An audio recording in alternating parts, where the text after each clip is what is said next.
Doctor Hamza Suhail है।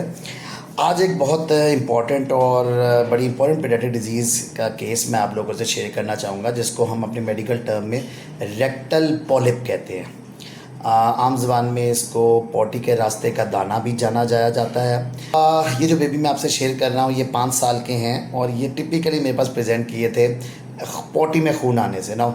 ये सबसे पहला कॉमन जो आम लोग समझते हैं कि अगर बच्चे के पॉटी में खून आ रहा है कि इसको बवासीर हो गई है। याद रखिएगा, बवासीर या हेमरॉइड्स एडल्ट डिजीज़ है। ये जो जवान या बूढ़े लोगों में होती है सबसे कॉमन, बच्चों में हेमरॉइड्स नहीं पाए जाते। सो बच्चों में अगर आपको पॉटी के साथ खून आ रहा है तो एक बात तो अपने जहन से निकाल दें कि बवासीर है। जो सबसे कॉमन कॉज है बच्चों में पॉटी के खून की, वो है रेक्टल पॉलिप। इस बेबी के भी ये तकरीबन 6 महीने से पॉटी में खून आ रहा था और जब ये मेरे पास आए थे तब तो उस दिन ये इतना ज़्यादा खून आ रहा था कि वो कंट्रोल ही नहीं हो रहा था और ये पॉलिप बाहर आके फंस गया था।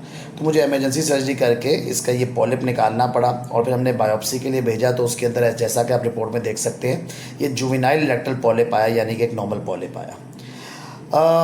मेरा मैसेज आप लोगों के लिए ये है कि जब भी बच्चों के पॉटी के अंदर अगर खून आ रहा हो तो उसको एक तो इम्पॉर्टेंट लें। लोग छोड़ देते हैं, कोई मसला नहीं, ठीक हो जाएगा। पहली बात नहीं, कोई भी खून आने का मकसद ऐसा नहीं, इसका मतलब कोई ना कोई मसला है जो वो आ रहा है। और पहले स्टेप के ऊपर मेडिसिन स्टार्ट की जाती है, गुड इनफ। लेकिन अगर मेडिसिन से ठीक ना हो तो फिर लाजमी तौर पे किसी अपने करीबी अच्छे बच्चों के सर्जन या पीडियाट्रिक सर्जन से सिग्मोइडोस्कोपी, पॉटी के रास्ते की एंडोस्कोपी करवाएं ताकि पता लग सके कि अंदर कोई पॉलिप तो नहीं है।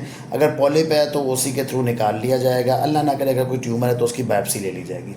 दोनों सूरतों में एंडोस्कोपी इसलिए ज़रूरी है कि अगर तशख़ीस देर से होगी तो पॉलिप के सिलसिले में, जैसे बेबी में हुआ कि वो फंस गया और ब्लीड करने लग गया, तो ऐसा सूरत पैदा हो सकती है और ट्यूमर में मसला हो सकता है। सो जब भी आपके बच्चे में पॉटी के रास्ते में खून आ रहा हो तो उसको इम्पॉर्टेंट लें और अपने करीबी किसी अच्छे बच्चों के सर्जन को दिखाएं ताकि उसकी प्रॉपर वक्त से एंडोस्कोपी हो सके और उसकी कॉज को आइडेंटिफाई करके पॉलिप है तो निकाला जा सके, ट्यूमर है तो उसका फर्दर वर्कअप कराया जा सके। Thank you so much.